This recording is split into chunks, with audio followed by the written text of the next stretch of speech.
Alright guys, we're going to be coming up onto the beautiful Na Pali coastline here. Na Pali means the cliffs, the second fastest eroding cliffside in the world, completely inaccessible by vehicle. Only way you can get back here is by air, by boat, or you could hike it. Keep in mind that the hiking trail is ranked 9.5 out of 10 on the difficulty scale, so it's pretty hard to hike back here. Also the first location the Hawaiians habited when they first moved to Kauai. The first valley on the right hand side is called Nuololo. It's also known as the Valley of the Lost Tribe. Archaeologists found bones in the valley dating back way before Polynesians got here. They don't know who the bones belong to. The bones still exist in the valley today. How would they feel about the changes of our land? Could you just imagine? Guys, take a look at our nose. You'll see something white walking. That's a goat. There's a couple of black ones next to it.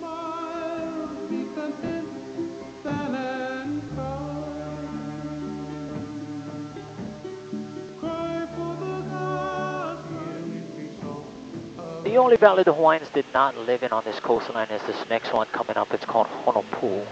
Honopu is the Royal Hawaiian burial site for the royal family. We call the royal family here Ali'i. The way this worked was there was one chosen person responsible for each royal Hawaiian person. Whenever his royal person passed away, he would have to bring the body into this valley here, bury the body, climb up a cliff, jump off and kill himself. Hawaiians believe everybody possesses spirit. We call that spirit mana. Whenever you pass away, the Hawaiians believe someone could steal your mana from you. Only person that knows where the raw mana was is supposed to commit suicide.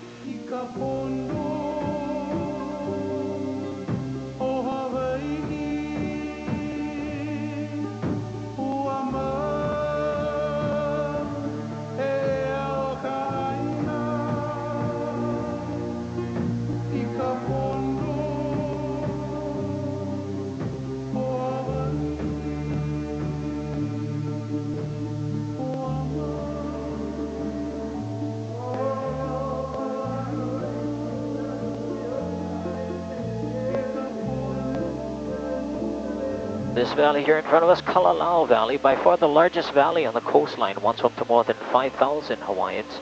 Most of the crops that was grown to supply the coastline is mostly grown in this valley here. It's a nice river flowing under the trees in here. It's a good water source. The next valley coming up ahead of us will be Hanakoa, the Warrior Valley, known as the Warrior Valley because the second-born son of every Hawaiian family living on Kauai moved into this valley from the ages of 13 to 18 to train to become a warrior. While the second-born son was the warrior, first-born son, hula dancer. Have you seen these islands? Have you seen the beauty? If any of you are familiar with the movie South Pacific, in that movie there was a fictional island called Balihai. Take a look at the shape of the mountain range here on our front side. You'll recognize the shape of this mountain as Balihai from the movie South Pacific.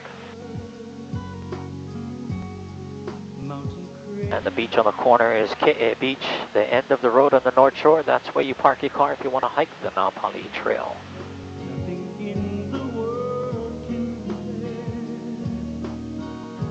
On our front right-hand side out there with all the white water and the reef there, we call that area tunnels. We call it tunnels because there's a lot of underground sea caves there, good diving spot. Also good surf spot, a lot of world champion surfers brought up surfing out here. You guys heard of a famous surfer named Bethany Hamilton? She was a little girl who got her arm bit off by a shark. She was on the Oprah show and all that. This is where that shark attack took place right here. We'll be approaching this mountain range on our front right hand side, which is called Namolokama. It is also known as a dragon.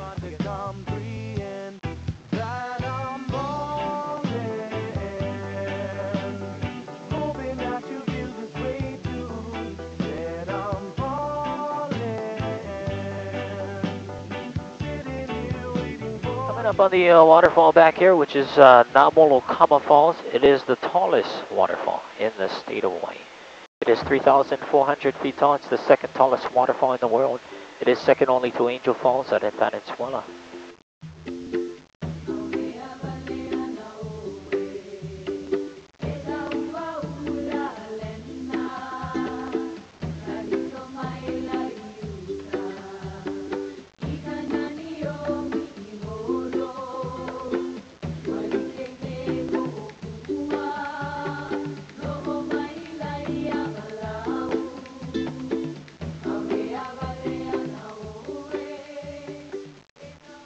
Basically, this is typical Kauai right here. Just mountains, valleys, rivers, waterfalls, lush green land. Only about 10% of Kauai is civilized. We only have about 65,000 residents on Kauai out of, I think it's 1.7 million people in the state today. 30% of the island is accessible by vehicle. The rest of the 70% remaining, this is the only way you'll see it, unless you're one hell of a hiker. Under these clouds up there, that's where Mount Waialeale is located, which is the main volcano that formed the island of Kauai. You can see the top of the mountain range for an average of about 14 days out of the year. Rains up there about 365 days a year, so pretty much every day. Some years 355, but you get the idea, a lot of rain. Now for my favorite part, coming up on the heart of Kauai, the actual crater of Mount Waialeale. Back here's the wettest spot on Earth. Average rainfall, 460 inches of rain per year. Back in 2006, 610 inches of rain. Coming up ahead of us, the actual crater itself. This is where the lava used to flow, so we are going to enter an extinct volcano here.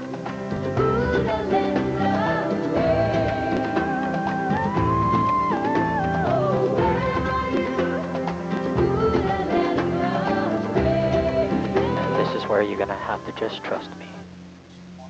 We the voices behind the face of the Hawaii nation, the Hawaii nation. Rise for justice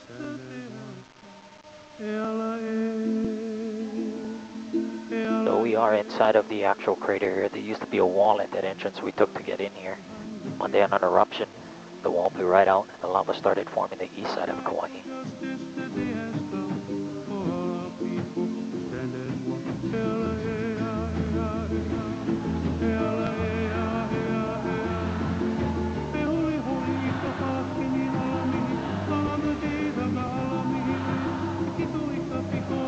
That is the wettest spot on Earth, Mount Waialeale, 5,200 feet tall. Defend the birthright to be free. Give our children liberty.